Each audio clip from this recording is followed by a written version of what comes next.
Cameroon, Bandung, Africa, Bandung, to the world, Bandung. Your Bamenda man, your Ekona man, your Guy man, your Bakuri man, and proudly so, your anglophone brother. Je suis l'homme le plus noir de la terre. L'homme qui adore la vérité et qui adore la justice. Je suis ici pour ça, les amis. Je peux me tromper, mais les amis, tenez-vous tranquilles, je me trompe de bonne foi. Je vais vous faire écouter cette petite vidéo, ou regarder cette petite vidéo. Vous allez comprendre que Eto'o est constant. Il n'était pas encore président de la fédération. Il ne voulait même pas à l'époque être président de la fédération, mais il avait dit ceci. La seule chose qui intéresse ces dirigeants, c'est de voler. Si vous voyez, nos fédérations sont très pauvres, donc elles s'appuient sur nos États. Mais la priorité de nos États, c'est pas le football. C'est pas le football. Et bien même, quand il y a des fonds alloués pour ce football, il y a beaucoup de chantage. Il n'y a pas une vision, il n'y a pas une politique pour développer le sport ou le football en particulier. Je te prends l'exemple du Cameroun, une fois de plus. Il n'y avait pas une comptabilité retraçable où on pouvait voir ce qui se passe. Ils créent une comptabilité. C'est une réalité qui est là aujourd'hui. Parce que, mais quand tu dis ça aux gens au Cameroun, ils disent, mais lui, il dit ça parce qu'il est riche. Mais non, la seule chose qui intéresse ces dirigeants, c'est de voler. De voler. Ils n'ont aucune vision. Vous avez compris. Donc, le gars avait déjà annoncé les couleurs. Et pour ceux qui suivent le football camerounais depuis très longtemps, Samuel Eto'o fils s'est battu en tant que joueur contre la corruption, le détournement de godasses, le détournement de maillots. Je me rappelle une fois, les Lions étaient au Kenya pour un match amical et les gars avaient détourné le matériel sportif des joueurs. Il y avait, on pouvait trouver le short sans eau et tout ça. Et il avait dénoncé cela. Samuel Eto'o fils avait dénoncé cela. Et ça lui avait coûté ce que ça avait coûté. Parce qu'à l'époque, les gars procédaient comment? Ils payaient des journalistes dits de football ou de sport. Et ces journalistes-là véhiculaient les fausses informations. Et comme les fact-checkers n'avaient pas beaucoup d'outils aujourd'hui pour le faire, si ce n'est pas Eto'o qui parle ou un lion qui était dans la tanière, et ça passait comme ça. Et les gars s'engraissaient avec le mensonge parce qu'ils recevaient les 100 000 chaque semaine, d'autres 400 000 au mois. C'était comme ça. Mais donc, gars, il connaît le milieu. Quand il vous parle d'un pays où il n'y a pas de politique de sport, c'est une vérité.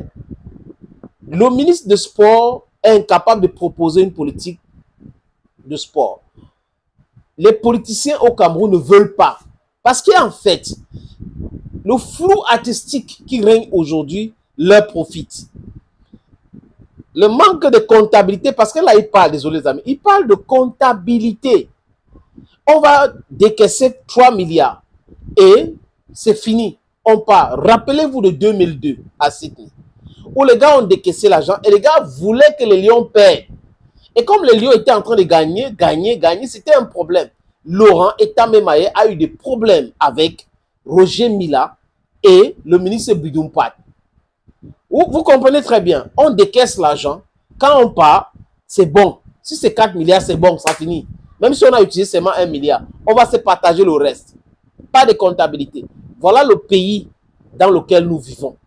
Et voilà les gens qui prétendent être des dirigeants patriotes. Il n'y a pas de patriotisme dans la gestion financière dans ce pays. Donc voilà tout le problème de Samuel Eto'o fils. Son problème aujourd'hui, c'est la transparence. Parce que lui veut la transparence. Parce que lui veut la comptabilité. Parce qu'il est très intelligent aussi. Il sait que s'il ne procède pas comme ça, on va commencer, on va lui mettre les bâtons, après on va l'attraper qu'il a volé. Et le mec est super bien wise. Ils ne veulent pas se mêler dans toutes ces choses-là. Pour ceux qui suivent l'actualité, il y a de cela, je crois que c'est terminé hier, un séminaire au centre de la CAF à Yaoundé, où il a pris la parole, il a parlé au président de club, la modernisation de football, le marketing, etc., etc. Il a dit, il est comme un arbitre. Les décisions de l'arbitre peuvent fâcher, ça peut plaire, ça dépend. Il peut siffler contre X, Y est fier, parce que ça a son avantage, Et quand il siffle contre Y, X est mécontent. Donc, c'est généralement comme ça. Et il demande au président de club d'être froid. Parce que le football, c'est un sport, mais c'est aussi le business. Et dans les affaires, si vous n'êtes pas froid, vous allez perdre. Donc, lui prend les décisions en tant que président. Il n'a pas été élu pour venir là-bas, faire profiter à XY clan. Et le problème qu'il connaît aujourd'hui, c'est parce que il n'est pas dans cet embrouille gestionnaire où chacun fait comme il veut, les gens prennent l'argent et puis il n'y a pas la comptabilité, il y a la subvention, on donne au club et après on... Non, c'est lui qui est là. Il a parlé de la rigueur dans la gestion financière de l'Africa Foot. Et s'il lui fait autre chose, je vous rassure les amis, qu'on va l'arrêter pour mettre en prison, on va parler de la corruption. Et tout ce qui grappille autour du football, il a entièrement raison. Regardez les investissements que, avant qu'il n'arrive, ceux qui grappillaient autour du football ont fait. C'était avec l'argent de quoi? De qui? C'est l'argent de football. 1 milliard va sortir, on va dépenser 200 millions, 800 millions va rester, on va se partager les 800 millions, 4 milliards va sortir, on va dépenser 1 milliard ou 1 milliard 500 millions, 2 milliards et demi va rester. Après, on va se partager. Les gens vont prendre les 300 millions, 500 millions, ça dépend du poste que vous occupez. D'autres 100 millions, d'autres 50 millions. Et business as usual. Et les gars, ils jubilaient. Le football va bien, le football camerounais va bien.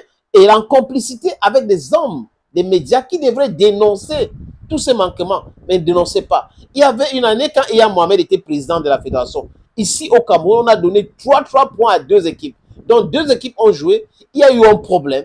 Et la commission, ou c'est la commission qui a siégé pour pouvoir regarder ce qui s'est passé lors de ce match, a décidé de donner 3 points.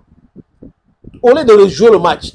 Donc pour ne pas faire chuter le club là en 2e division. Voilà comment ça s'est géré hier. Mais hier, Mohamed est fini où? Comment est-ce qu'il a fini? C'est en prison, non?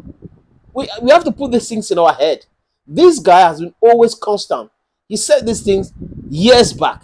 And the way he's practicing what he said is exactly the clinical way. Il faut... C'est-à-dire qu'on ne peut pas développer le football sans la transparence. On ne peut pas développer le football sans la comptabilité. On ne peut pas développer un business avec le favoritisme. Ce n'est pas possible. Ceux qui n'ont pas compris sa démarche, c'est leur problème. Les amis, ceux qui profitaient hier, qui ne profitent plus aujourd'hui, c'est leur problème. Il faut avancer.